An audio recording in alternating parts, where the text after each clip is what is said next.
कलाम खुदा को आज जो हम सीखेंगे ये उसी सिलसिले की कड़ी है जो हम सीख रहे हैं। हम देख रहे हैं कि जो उर्दू में तर्जमा हुआ है मैं हूं, मैं ही हूं। इंग्लिश में आई एम ही। यूनानी जुबान का ये फिक्रा एगो आइमी और इब्रानी जुबान में एनी हो। ये क्या मसाया की अलहुयत को बयान करता है। आज हम इसका चौथा हिस्सा जो है वो देखेंगे। जैसा कि जब हमने शुरू किया तो हमने इसको जाना कि ये गहरे भेदों से मामूर है। कलाम खुदा भेदों से भरपूर है, तह दर तह है। कलाम खुदा जब आप इसकी तरफ रुजू करते हैं तो खुदा का वादा है कि वो अपने भेद आपके अंदर खोलते हैं, आपके जहन में डालते हैं। हम आज जितना भी खुदा ने सिखाया उसको सीखेंगे। हम जो उनसे इसके अंदर देखेंगे कि ये जो यूनानी जुबान का लफ्ज एगवामी है, जो कि इब्रानी जुबान एनी हो, इंग्लिश में आई एम और उर्दू में मैं हूं है। जब हम इसको यूनानी जुबान के अंदर इसके लफ्जी तर्जमे को देखते हैं तो हमें ये फिक्रा, ये फ्रेज एगो आई और आईमी एम मिलता है लफ्जी मानों में। मैं एगो और आईमी हूं नजर आता है। यह हमें नजर आता है कि जब आप इसको क्लासिकल ग्रीक के अंदर देखते हैं, रवायती यूनानी जुबान के अंदर जब इसका मुतालिया करते हैं, इस फिक्रे का एगवाइमी का जिसका तर्जमा उर्दू में मैं हूं किया गया है, तो आपको ये नजर आता है कि ये जब फेल के साथ जोड़ दिया जाता है, क्लासिकल ग्रीक में बात कर रहा हूं, तो ये जो आज मौजूदा अंग्रेजी है, इंग्लिश लैंग्वेज है, उसमें ये सेंसिबल गर्दाना जाता है। यानी इस फिक्रे को जब आप फेल के साथ जोड़ देते हैं, जिसको प्रेडिकेट कहा गया है, उसके साथ जब ये कनेक्ट हो जाता है, कॉपुला यूनानी जुबान में इसको कहा जाता है। कॉपुला का मतलब है कनेक्टिंग वर्ड। तो आई एम एगोआइमी कनेक्टिंग वर्ड। क्लासिकल ग्रीक के अंदर जब प्रेडिकेट जो वर्ब है उसके साथ कनेक्ट होता है तो ये आज की मौजूदा इंग्लिश में इक्विवेलेंट करार पाता है। अगर ये वर्ब के साथ, प्रेडिकेट के साथ कनेक्ट ना हो रहा हो या ना किया गया हो तो इसका मतलब आई एग्जिस्ट, मौजूद होना करार पाता है। कोने ग्रीक या कोने ग्रीक, ये कोने ग्रीक या कोनी ग्रीक आपने शायद सुना हो। ये टिपिकल जौन सी है, जो आम लफ्जी ग्रीक है, यूनानी जुबान है, उसको कहा जाता है। और इसी के अंदर जौन सा है, जो ये तर्जमा हुआ है, जो सेप्टुजिंट है, जो ओल्ड टेस्टामेंट का तर्जमा हुआ है, कोने ग्रीक में हुआ है।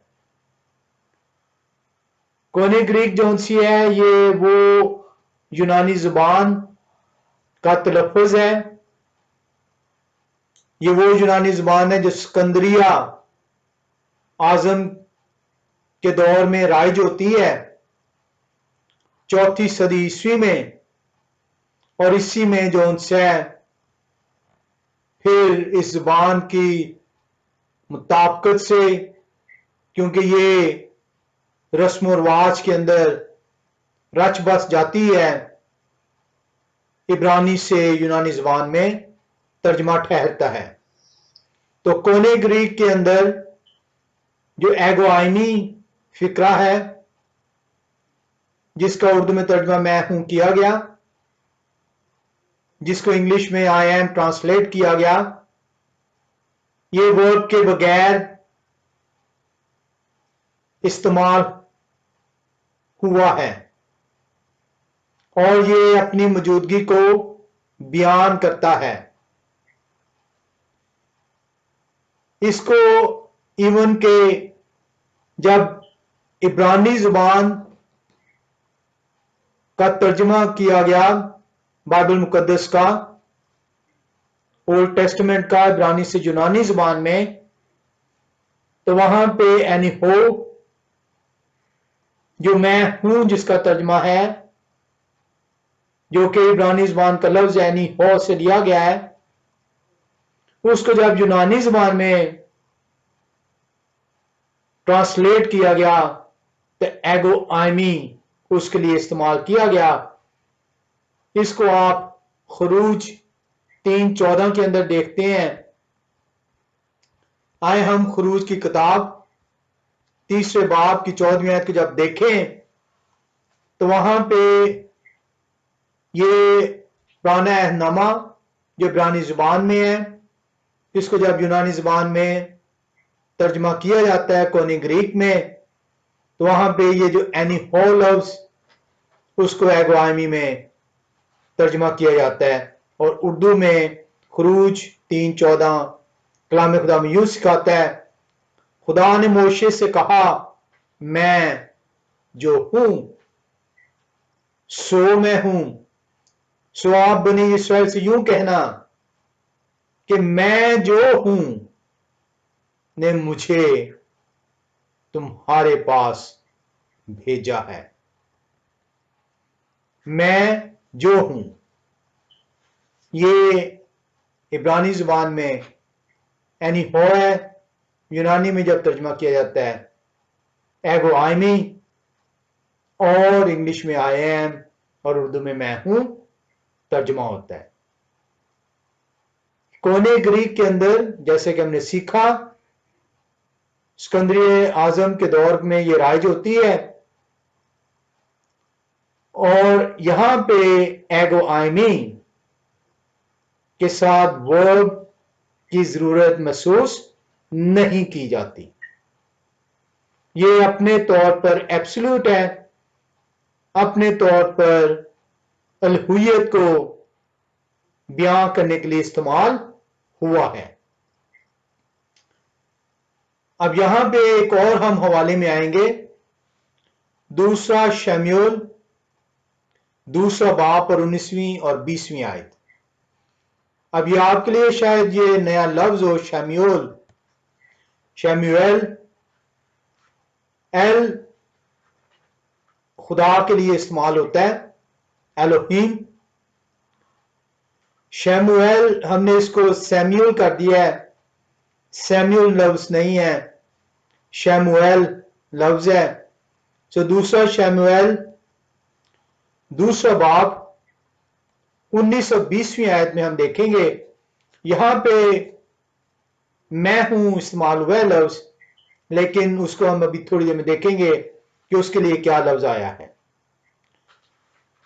दूसरा शमूएल 2 बाब 19वीं 20वीं आयत को जब आप देखते हैं, कलाम खुदा आपको सिखाता है, और अशाएल ने अबनीर का पीछा किया, और अबनीर का पीछा करते वो दाहिने या बाएं हाथ ना मुड़ा। तब अबनीर ने अपने पीछे नजर करके उससे कहा, तब अबनीर ने अपने पीछे नजर करके उससे कहा, अशाएल क्या तू है?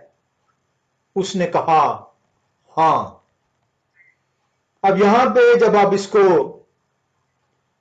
देखते हैं तो यहां पे उर्दू में हां लफ्ज आया है, इंग्लिश में इसका तर्जमा आई एम है,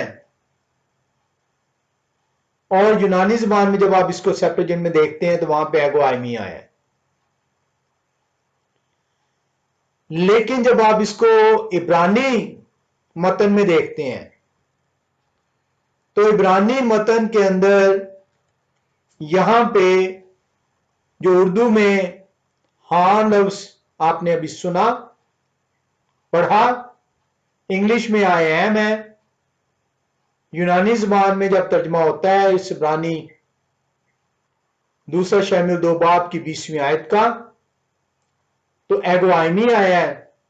लेकिन जब आप इब्रानी जुबान के मतन में आते हैं तो वहां पे एनी हो की जगह वहां पे एक और इब्रानी जुबान का लफ्ज आता है और वो है एनोकी।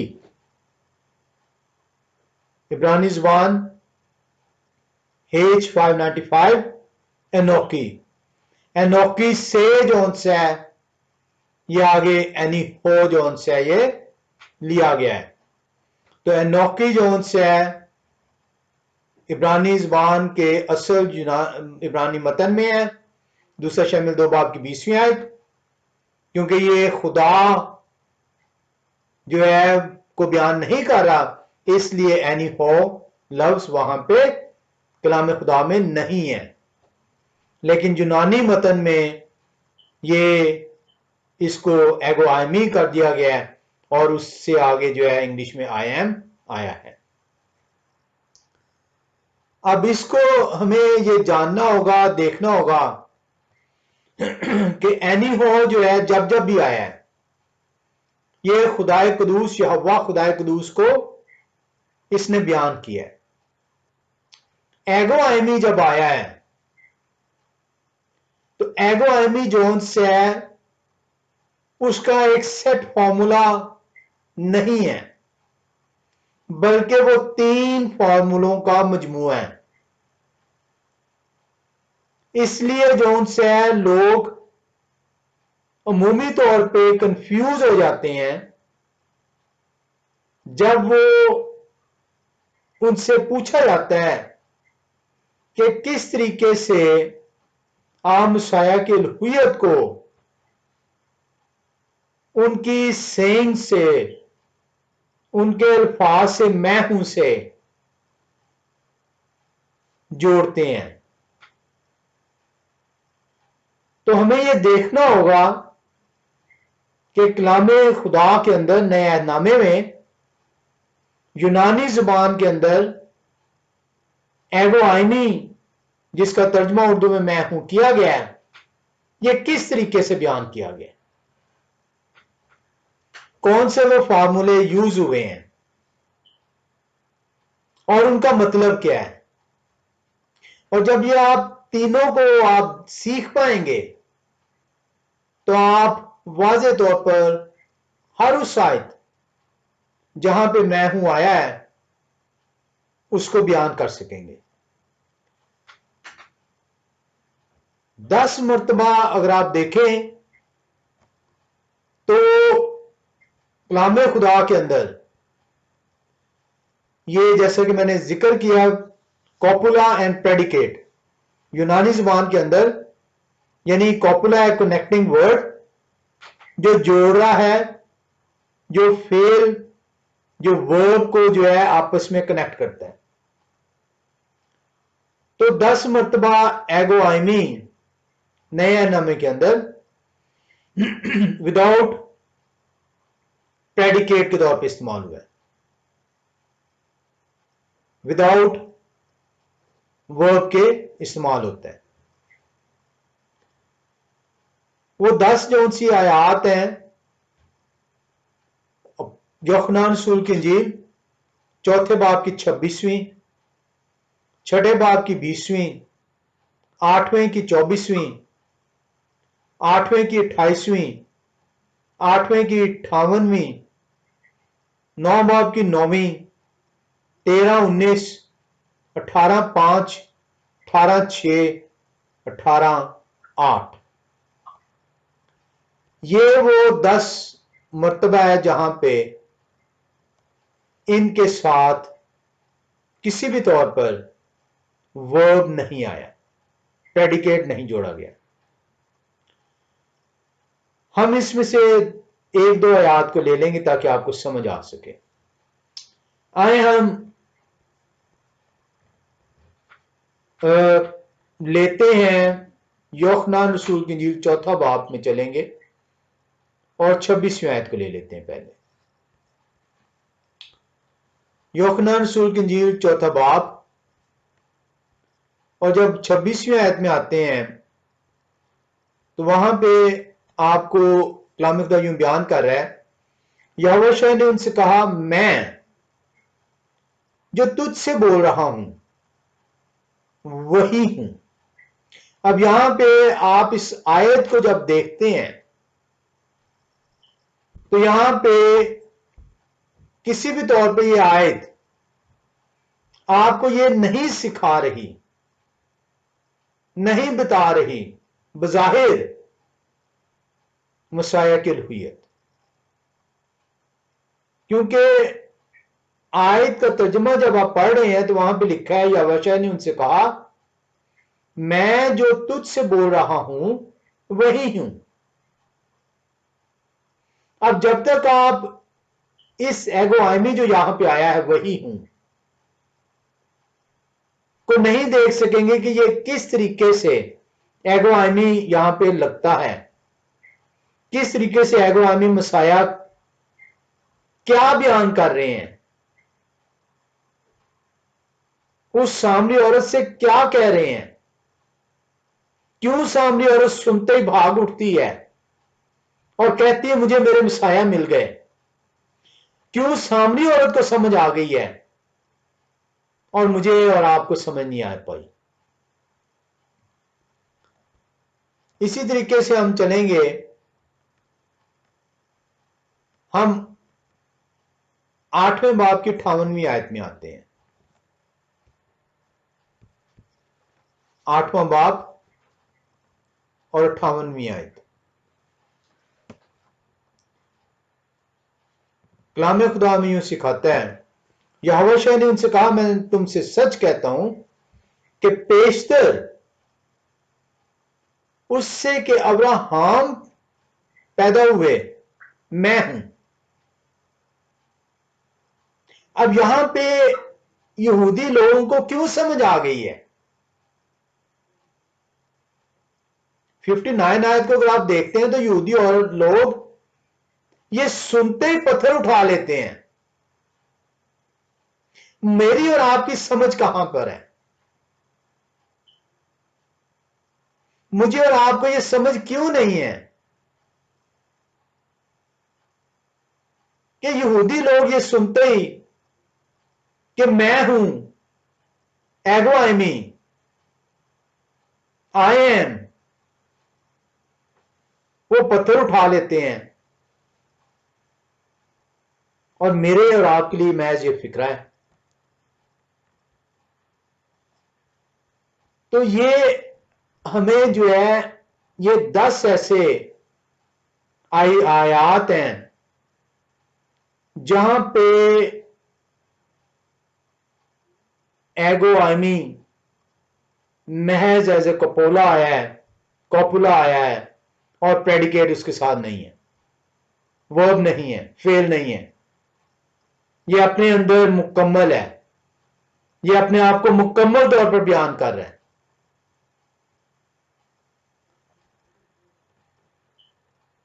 इसी तरह आप बहुत सारे हवाले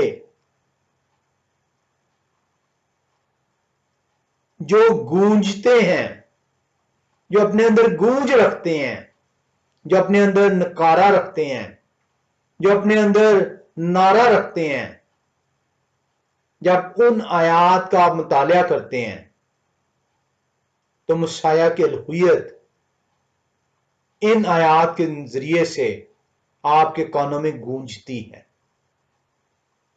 जो प्राइम एको एग्जाम्पल जो कि मसाया की अलहुयत को, उनकी डायटी को बयान करती हैं,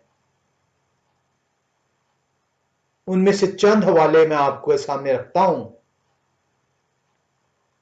यूहन्ना रसूल की इंजील छठे बाब की 20वीं आयत में आएंगे। यूहन्ना रसूल की इंजील छठा बाब और 20वीं आयत।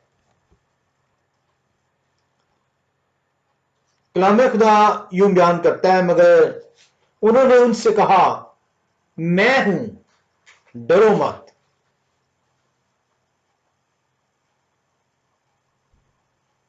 छठे बाब की 20वीं आयत। जब मसाया पानी पर चलकर शागिर्दों के पास जा रहे हैं, वो कश्ती में सवार हैं। मसाया उनसे कह रहे हैं 6 बाब की 20वीं आयत में, मगर उन्होंने उनसे कहा, मैं हूं, डरो मत। अब ये सुनते, मैं हूं, डरो मत, मुझे और आपको समझ नहीं आई। ये इसलिए समझ नहीं आई क्योंकि इस गूंज को मैंने और आपने सुना नहीं। मैंने और आपने अपने कान कलाम की आवाज की तरफ नहीं लगाए। इस गूंज को यशायाह नबी की किताब में देखें तो हमें उन शागिर्दों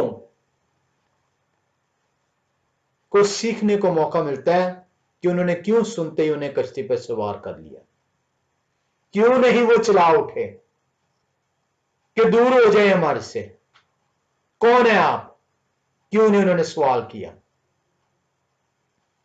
इसके लिए हम यशायाह नबी की किताब इस गूंज को सुनने के लिए 41वें बाब में आएंगे। यशायाह नबी की किताब 41वां बाब और हम 10वीं और 13वीं आयत में इस गूंज को सुनेंगे जो यूहन्ना रसूल की इंजील 6 बाब की 20वीं आयत में आई है। जब आप 41:10 में आते हैं तो कलाम खुदा आपको सिखाता है, तू मत डर क्योंकि मैं तेरे साथ हूं, हरासा ना हो क्योंकि मैं तेरा खुदा हूं, मैं तुझे जोर बख्शूंगा, मैं यकीनन तेरी मदद करूंगा और मैं अपनी सदाकत के दाहिने हाथ से तुझे संभालूंगा। 13वीं आयत कहती है, क्योंकि मैं यहोवा तेरा खुदा तेरा दाहिना हाथ पकड़कर कहूंगा, मत डर।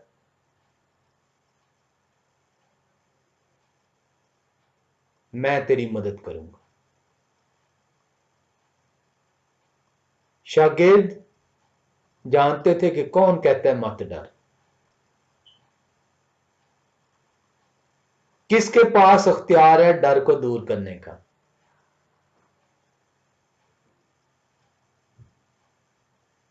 कौन आपके अंदर से डर को निकाल सकता है? कौन आपको सहारा देने वाला है? कौन है वो जो कि आपको डूबने नहीं देगा, जो कि आपको मरने नहीं देगा?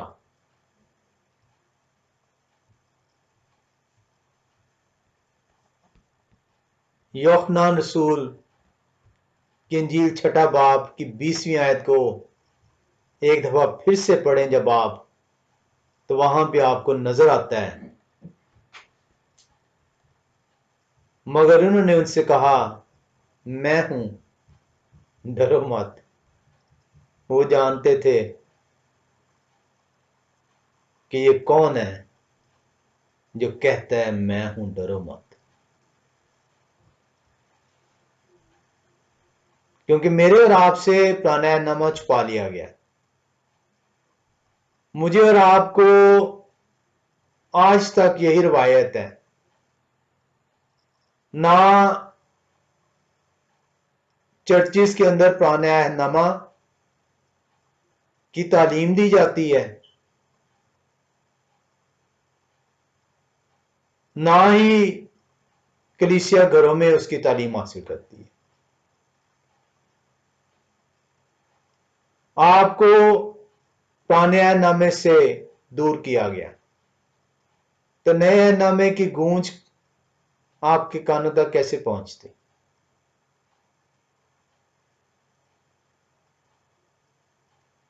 अगर आपको ये इल्म होता कि शागिर्द क्यों जोन से है, ये सुनते ही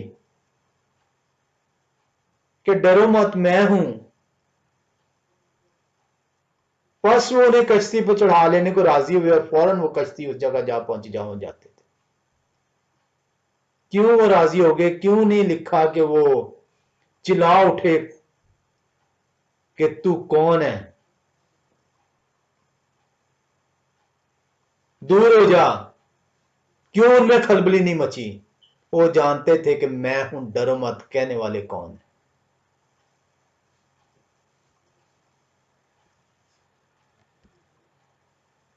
इसीलिए हम ये सीखना चाह रहे हैं कि ये मैं हूं किस तरीके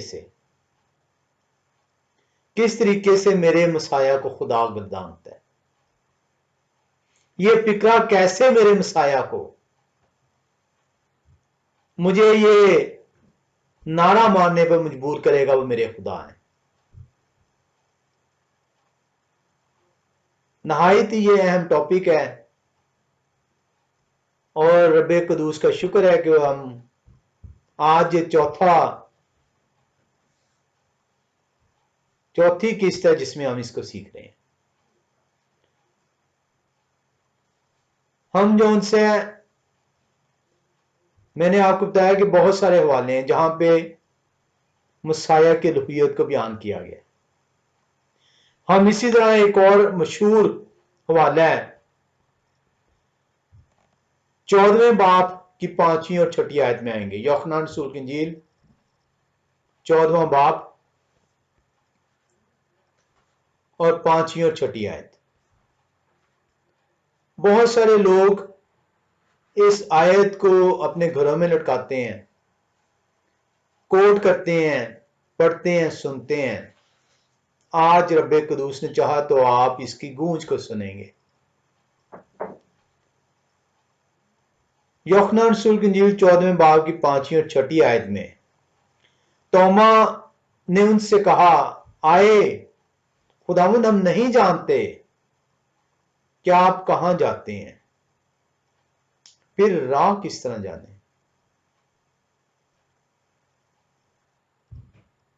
तोमा ने उनसे कहा, आए खुदावंद, हम नहीं जानते कि आप कहां जाते हैं, फिर राह किस तरह जाने? यहोवा शाह ने उनसे कहा, राह और हक और जिंदगी मैं हूं। राह और हक और जिंदगी मैं हूं। कोई मेरे वसीले के बगैर बाप के पास नहीं आता। बाप से तुम्हारा कनेक्शन इस राह के जरिए है। अगर तू बाप से मिलना चाहता है, मुलाकात करना चाहता है, हजूरी में आना चाहता है, तो मैं हूं जो राह हो। आए इसकी गूंज को सुने और देखें ये उन्होंने क्यों कहा कि मैं राह, हक और जिंदगी। यशायाह नबी की किताब 40वें बाब में आएंगे। यशायाह नबी की किताब 40वां बाब और 30वीं आयत को देखेंगे। लिखा है, पुकारने वाले की आवाज बयाबान में ये हवा की राह दुरुस्त करो। किन की राह? ये हवा की राह। सहरा में हमारे खुदा के लिए शाहराह हमवार करो। ये हवा के पास पहुंचना है तो उस राह पे चलना होगा। और ये हर एक को इल्म था, हर कोई जानता था कि यह हवा की हजूरी में हाजिर होने के लिए यह हवा की राह अख्तियार करना जरूरी होगा। आज आपको कलाम सुनाने वाले कहते हैं हुक्म आपके लिए नहीं है। राह क्या है? राह है हुक्म, लॉ, टीचिंग्स, इंस्ट्रक्शंस। ये है राह यह हवा तक पहुंचने के लिए।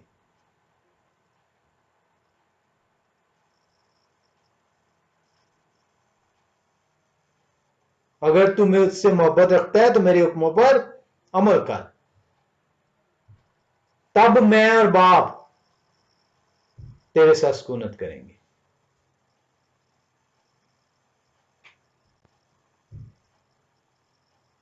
जब तक आप मुकम्मल कलाम को सीखेंगे नहीं, आप आधे कलाम पर तकिया करेंगे। आप पुराने ऐनामे को अपने से दूर रखेंगे, नया ऐनामा आपके कानों में गूंजेगा ही नहीं। नया ऐनामा की गूंज पुराने ऐनामे के अंदर मौजूद है। समझ आपको पुराने ऐनामे से मिलेगी।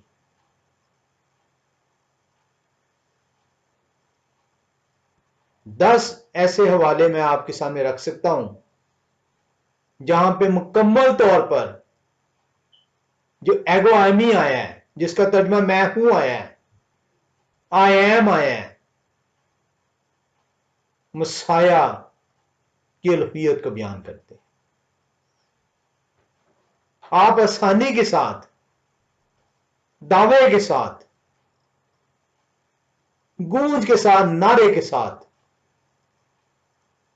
ये कह सकते हैं, बयान कर सकते हैं, आओ बैठो भाई और नारा लगाओ कि मसाया खुदा है। मैं हूं उनकी अलूहियत को बयान करता है। लेकिन उसके लिए आपको पुराना और नया नमा दोनों सीखना होगा।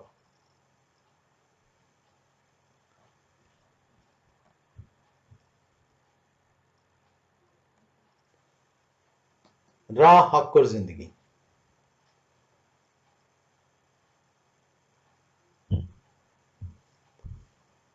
कलाम खुदा के अंदर इस एगोआमी, एनी हु, आई एम, मैं हूं, इस फिक्रे को सीखने के लिए हमें देखना होगा कि ये किस तरीके से नए नामे में इस्तेमाल हुआ है। तीन, जैसे कि मैंने आपको कहा, तीन इसके जौन से हैं इस फॉर्मूले के हिस्से हैं। एक, जहां पे कॉपुला प्रेडिकेट के साथ कनेक्टेड है, ये फिक्रा एगोआमी, आई एम, मैं हूं के साथ फेल जौन से जुड़ा हुआ है, जिसकी आप मिसाल देखते हैं 4:26 में, 8:18 में। दूसरा जो इसका हिस्सा है एगोआमी, जब इस्तेमाल होता है तो यहां पे जो मसाया बात करते हैं तो यहां पे एब्सोल्यूट उनकी अलूहियत बगैर किसी प्रेडिकेट के, बगैर किसी वर्ब के, फेल के, उनके लुहियत का बयान ठहरता है। 8:58 में 6:20 के अंदर 18वें बाब की 4 से 8 आयत में इसको आप देखते हैं। तीसरा हिस्सा जो सा है इस फॉर्मूले का, यहां पे जब ये एगोआइमी इस्तेमाल हुआ है, जिसका तर्जुमा इंग्लिश में आई एम और उर्दू में मैं हूं किया गया है, यहां पे यूनानी जुबान की एक क्लॉज ऑटी क्लॉज है। ऑटी क्लॉज उस पर लगाई जाती है जब किसी चीज की मुस्तकबिल के अंदर जो चीज होने वाली है उसकी पेशन गोई की जा रही हो। तो 3 वो स्टेजेस आप कह लें, कैटेगरीज कह लें, जहां पे एगोआइमी जो है, जब आप इन 3 कैटेगरीज के अंदर एगोआइमी को देखेंगे तो आप जान सकेंगे कि मसाया की लुहियत बयान हो रही है। पहली, जिसके अंदर कॉपुला प्रेडिकेट के साथ कनेक्टेड है। कॉपुला कनेक्टिंग वर्ड है जो कि फेल के साथ वर्ब के साथ कनेक्ट हो रहा है। दूसरी जहां पे एब्सोल्युटली विदाउट एनी प्रेडिकेट है। तीसरी में भी प्रेडिकेट नहीं लग रहा, लेकिन वहां पे जब ये इस्तेमाल होगा एगोआइमी, तो वो इस मकसद के लिए इस्तेमाल होगा कि वहां पे मसाया की हुयत जो वो कह रहे हैं मुस्तकबिल को बयान किया गया होगा। अब इस तीनों कैटेगरीज को ज़हन में रखते हुए हम आगे अब जो से एगोआइमी को लेंगे। पहली कैटेगरी फिर से रिपीट कर दूं, जहां पे कॉपुला कनेक्टिंग वर्ड्स होते हैं जो कि फेल के साथ जुड़ते हैं और फिक्रे को बयां कर देते हैं। दूसरा, एब्सोल्यूट प्रेडिकेट की जरूरत नहीं होती, वर्ब की जरूरत नहीं होती, वो अपने तौर पर मुकम्मल होता है। तीसरा, प्रेडिकेट की जरूरत नहीं है, अपने तौर पर मुकम्मल है, लेकिन वो मुस्तकबिल की निशानदही कर रहा है। इन तीनों कैटेगरीज को ज़हन में रखते हुए हम अब एगोआइमी को सीखेंगे। अब यहां पे मुझे नहीं इल्म के कितना वक्त है मेरे पास, मैं देख लूं, क्योंकि मैं इसको उसी सूरत में शुरू करना चाहूंगा। चलें थोड़ा सा आज हम और मज़ीद सीख लेते हैं, क्योंकि अब इन 3 कैटेगरीज को हमने ज़हन में रख ली है और इसको आगे लेकर हम चलेंगे। जब आप एगोआइमी की लिटरल स्टडी करते हैं यूहन्ना रसूल की इंजील में, तो वहां पे आपको ये तीनों जो सी हैं कैटेगरीज का जिक्र नजर आता है। बहुत जरूरी है कि जब ये तीनों कैटेगरीज आपके ज़हन के अंदर हों और आप कलाम खुदा को पढ़ें और कलाम खुदा आपसे बात करें, तो आप उसके पस मंजर को जरूर देखें। आप ये जरूर देखें कि ये किस पैराए में ये बात कही जा रही है। अमूमी तौर पर एगोआइमी, जिसका तर्जुमा मैं हूं किया गया, आई एम किया गया, ये ऐसा लफ्ज है जो कि जैसे ज़हन में आता है, जुबान से अदा होता है, कानों में डलता है, तो एकदम ध्यान चले जाता है। अगर किसी को इसके बारे में जरा सा कलाम खुदा की तरफ उसने रुजू किया है कि ये शायद मसाया के लुहियत के लिए इस्तेमाल हो रहा है, लेकिन उसके जहन के अंदर एक शक, एक वहम जरूर रहता है कि ये महज आम लफ्ज है, आम फिक्र है, या मसाया के लुहियत के लिए इस्तेमाल हुआ है। लेकिन जब एनी हो जो है इब्रानी जुबान का फिक्रा उसके कानों से टकराता है, उसकी जुबान से अदा होता है, तो वो लर्ज़म हो जाता है क्योंकि उसने खुदा को पुकारा है। एनी वो इब्रानी जुबान का जिसका यूनानी जुबान में एगो आयमी तर्जमा किया गया, इंग्लिश में आई एम और उर्दू में मैं हूं। एनी हो पढ़ते ही, इस कानों से टकराते ही आप पे लर्जा तारी हो जाता है, क्योंकि ये इसका फॉर्मूला, इसकी कैटेगरी एक ही है। ये इस्तेमाल ही सिर्फ जो है खुदा को बयान करने के लिए हुआ है। और सबसे ज्यादा जब हमने सीखा था पहली किस्त के अंदर, तो वहां पे हमने देखा था कि ये यशायाह नबी की किताब के अंदर है। क्यों है? क्योंकि यशायाह नबी की किताब खुदा की पहचान करवाती है। यूहन्ना रसूल की इंजील मसाया की पहचान है, इसलिए एगोएमी सबसे ज्यादा वहां पे आए हैं।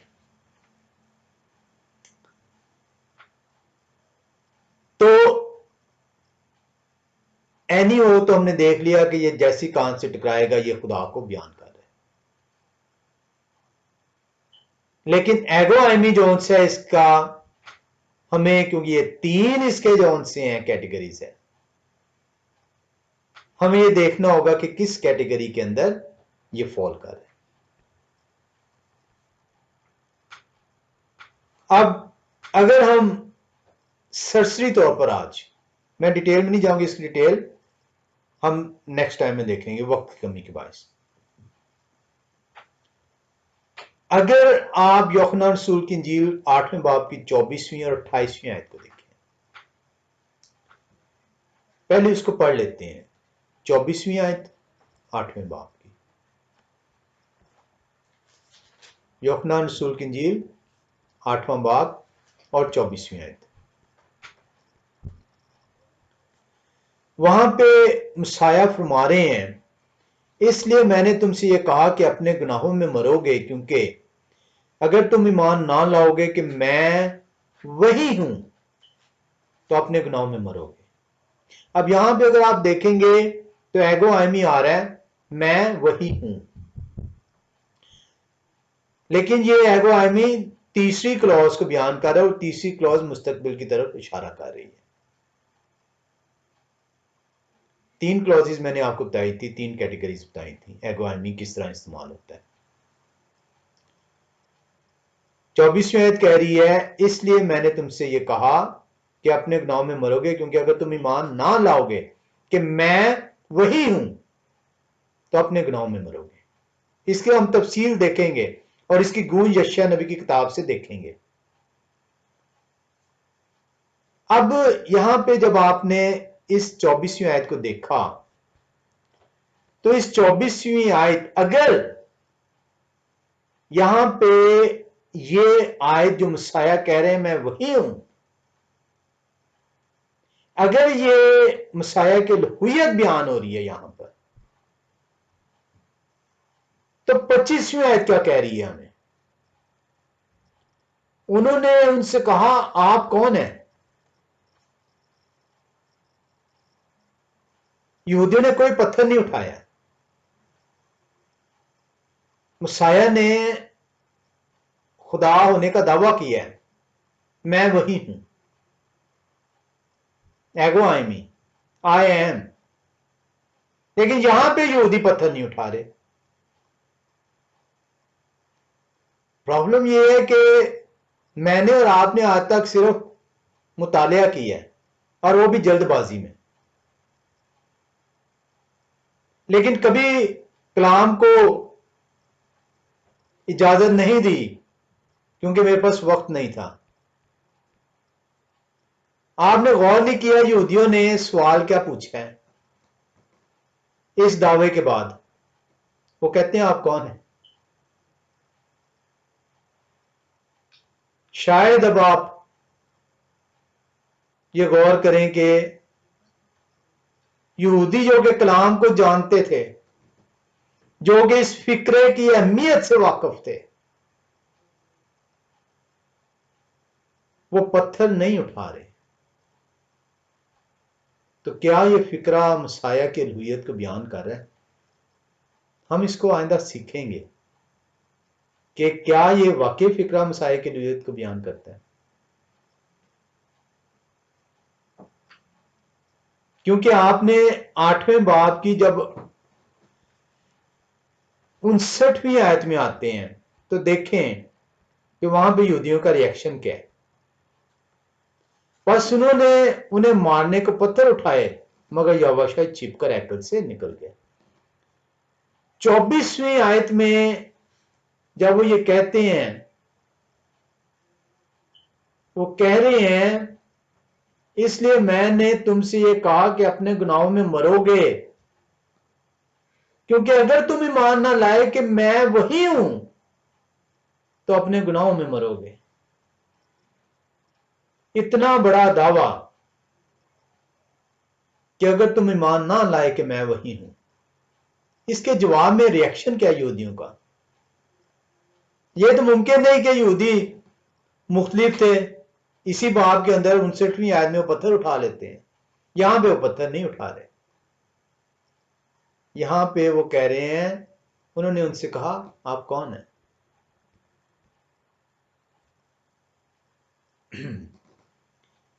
इसी तरह 28वीं आयत में हम आते हैं।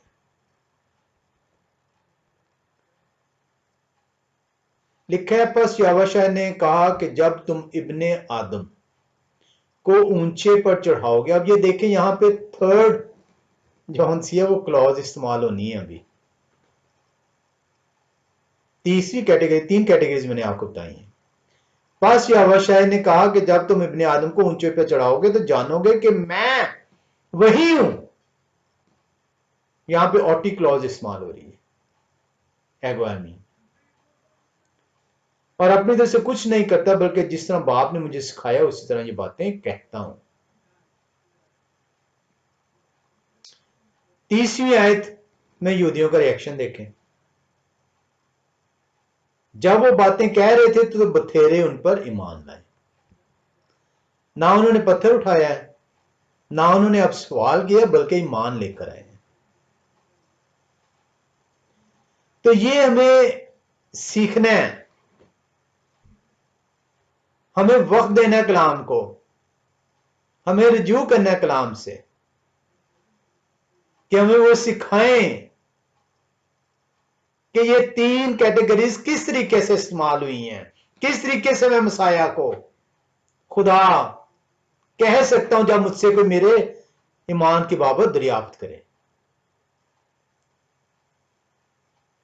इसलिए बहुत जरूरी है कि एनी हो तो जैसे ही मेरे कान से टकराएगा, मेरे मुंह से दा होगा, मैं लर्जा हो जाऊंगा, तारी हो जाएगा मेरे ऊपर कि मैंने अपने खुदा को पुकारा है। लेकिन एगो आईमी मैं हूं को मुझे सीखना है, मुझे जानना है, क्योंकि ये 3 तरीकों से बयान किया गया और इसके लिए बहुत जरूरी है कि मैं उसकी बैकग्राउंड का मुताला करूं। और इसी को हम जो उनसे नीचे देखेंगे कि यशायाह नबी जब खुदा को बयान करते हैं तो इब्रानी जुबान में एनी हो उनके लिए इस्तेमाल करते हैं। यूहन्ना नबी जब मसाया को बयान करते हैं, उनके लफियत को तो एगो आयमी बयान करते हैं। हमें इसके अंदर किस तरीके से ये फॉर्मूला यूहन्ना रसूल ने लगाया है, किस तरीके से वो इसको बयान करेंगे, हमें ये सीखना होगा। आज हम इसको यहीं पे छोड़ देते हैं। रब्बे कदूस ने चाहा तो वो हमें ये सिखाएंगे कि यहूदियों का रिएक्शन तीनों मरतबा मुख्तलिफ क्यों है। पहली दफा सवाल क्यों पूछते हैं, दूसरी मरतबा ईमान क्यों लाते हैं, तीसरी मरतबा पत्थर क्यों उठाए गए हैं। उसी बाब में खुदा कदूस का शुक्र करते हैं कि वो हमें तौफीक बख्शते हैं कि हम उनकी ज़ूरी में ठहर सकें ताकि वो अपने हिकमत को हमारे ज़हनों में डाल सके। खुदा क़ुद्दूस आप सब पर अपना फजल अनायत करने को है। वो आपसे चाहते हैं, बाहें फैलाए हैं कि आ मेरे बेटे, मेरे पास आ, मैं अपनी हिकमत तेरे अंदर डालता हूँ। आमीन।